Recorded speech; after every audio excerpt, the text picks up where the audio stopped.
Hi guys, अस्सलाम वालेकुम।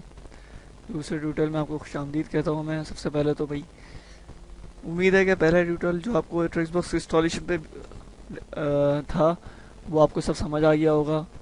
कोई क्वेश्चंस वगैरह होंगे तो आप ज़रूर मुझे कमेंट कर सकते हैं, यहाँ पे मेरी ईमेल एड्रेस पे आप ये सेंड कर सकते हैं। चले आए स्टार्ट करते हैं इसके CLI इंटरफेस से। कि आज मैं आपको इस ट्रिक्सबॉक्स का यूज़र इंटरफेस, एडमिन इंटरफेस के बारे में डिस्कस करेंगे हम लोग। और इसके CLI मोड में कौन कौन सी कमांड होती है, किस तरह से हम इसको अपडेट करेंगे, ये हमारे आज पूरा का पूरा जो हमारी क्लास होगी वो उस पर डिपेंड करेगी पूरी की पूरी। चलें बिस्मिल्लाह करते हैं। सबसे पहले तो आप ये देख रहे हैं कि मैंने इसमें ये हमारा सक्सेसफुल इंस्टॉलेशन हो गई थी। हमारा देखें, हमारी जो उसकी IP होगी, जो ब्राउज़र में हम लोग GIU इंटरफेस पे जाएंगे तो उस पर 192.168.1.4 से हम एक्सेस करेंगे हमेशा। और जब भी आप ट्रिक्सबॉक्स को वापस ओपन करेंगे तो वो ऑटोमेटिकली, मैंने तो DHCP मोड पे किया हुआ है तो ये ऑटोमेटिकली मुझे असाइन कर देता है। अगर मैं खुद इसको IP अगर उसको देना चाहूँ तो वो भी मैं दे सकता हूँ। सबसे पहले तो हमने, आपको याद होगा कि हमने जो उसका पासवर्ड है वो आपने अपने लिहाज से रखा होगा, जो भी रखा होगा।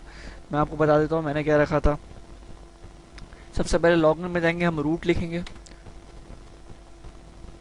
और इसके बाद पासवर्ड मांगेगा। इसके बाद जो आपका पासवर्ड जो आपने इंस्टॉलेशन में दिया होगा वो पासवर्ड होगा हमारा।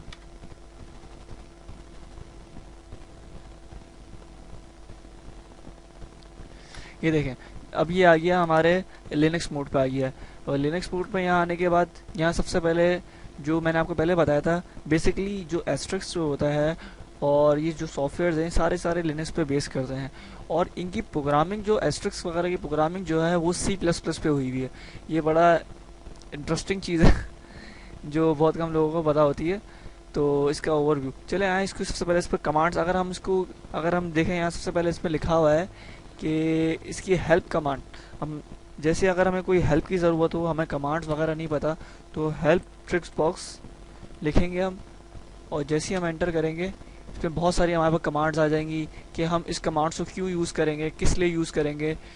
तो देखें हर कमांड्स के आगे उसकी डिस्क्रिप्शन लिखी हुई है। तो ये बहुत बेस्ट तरीका है कि हम, अब जैसे मैंने आपको कहा था कि आप जब इसकी एक करके डिस्क्रिप्शन पढ़ेंगे, खुद जब इंस्टॉलेशन करेंगे तो आपके लिए और आसानी होती रहेगी।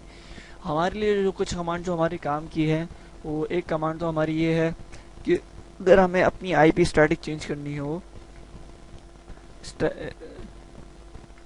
तो हम उस पर कौन सी कमांड डालेंगे। हम उसमें डालेंगे सिस्टम कॉन्फिग, सॉरी नेटवर्क,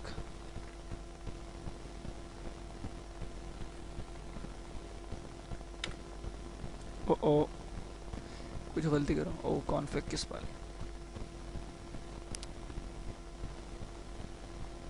ये थोड़ा सा मेरा PC स्लो हो गया आज।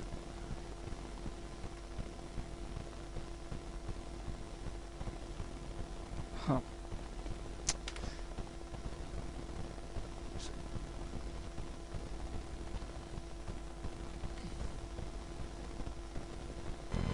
जैसे हमने सिस्टम कॉन्फिग डैश नेटवर्क की कमांड डाली तो हमारे सामने ये आ गया।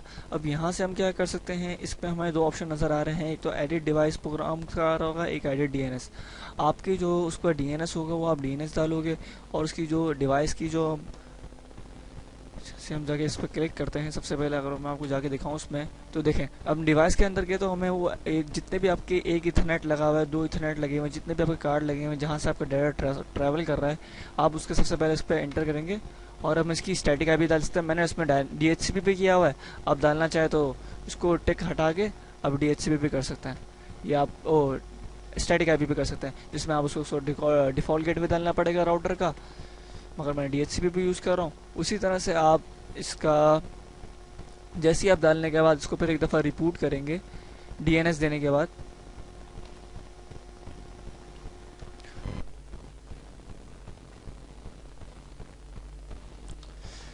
ये हम सेव करेंगे, इसकी कमांड को सेव करेंगे।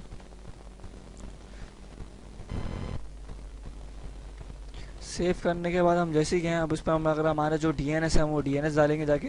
उस पर सेकेंडरी DNS हमारा जो भी है, मैंने अपने राउटर का DNS दिया हुआ है क्योंकि उस पर DHCP हमारा वही ऑटोमेटिकली DHCP भी चल रहा है, तो मैंने अपना राउटर का DNS दे दिया है।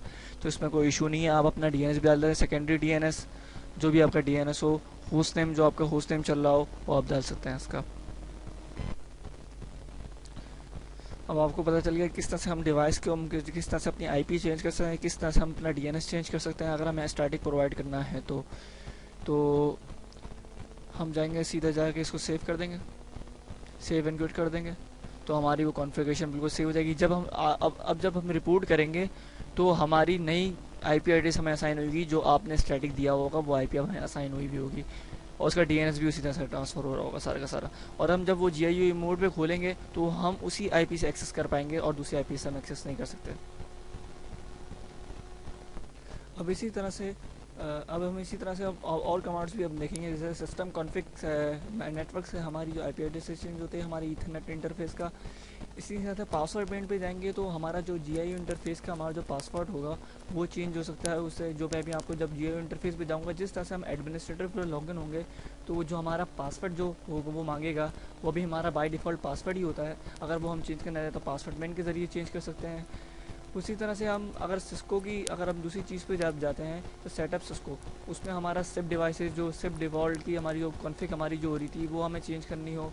उसी तरह से लिंक्सेस किए, पॉलीगॉन, स्नोम, डीएचसीपी, ये सारे के सारे सेटअप पीएसटीएन हम इसलिए यूज़ करते हैं। ये जो कमांड है हमारी जो मेन कमांड होती है सेटअप पीएसटीएन की, अगर हम कभी डीजीएम कार्ड या फिर कोई भी पीएसटीएन कार्ड लगाएं जो एनालॉग लाइन पे बेस करता हो तो उसको हम इंस्टॉल करने के लिए हम सेटअप पीएसटीएन की कमांड यूज़ करते हैं कि वो plug and play direct install हो जाता है वो। ये मेन कमांड होती है। और हमारी एक और मेन कमांड होती है एस्ट्रिक डैश आर। ये जो कमांड होती है एस्ट्रिक डैश आर जो कमांड होती है हमारी, ये हम अपने एस्ट्रिक को CLI को हम रिमोटली मैनेज करने के लिए हमेशा करते हैं। अब वो डिपेंड करता है आप पुट्टी से कर रहे हैं या फिर आप डायरेक्ट सर्वर पे, जिस तरह से मैं बैठा हूँ जिस सर्वर से ही मैं आपको करवा रहा हूँ VMware के थ्रू, कि किस तरह से हम एस्ट्रिक डैश आर के ज़रिए से हम उसको एस्ट्रिक CLI को हम जा सकेंगे वहाँ और वहाँ एस्ट्रिक्स को एक्सेस कर सकेंगे। अभी फ़िलहाल जो हम हैं वो लिनक्स बेस पे हैं अभी फ़िलहाल।